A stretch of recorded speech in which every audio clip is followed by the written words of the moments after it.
Hello mga idol, tingnan niyo naman yung ilog mga idol. Hindi na yun tumitila ang baha.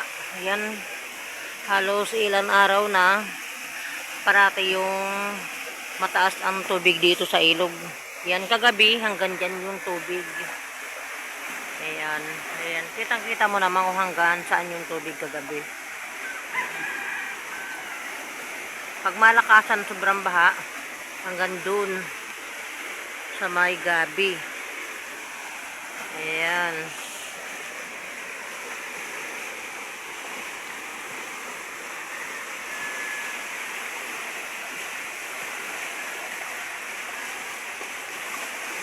Ayan mga idol.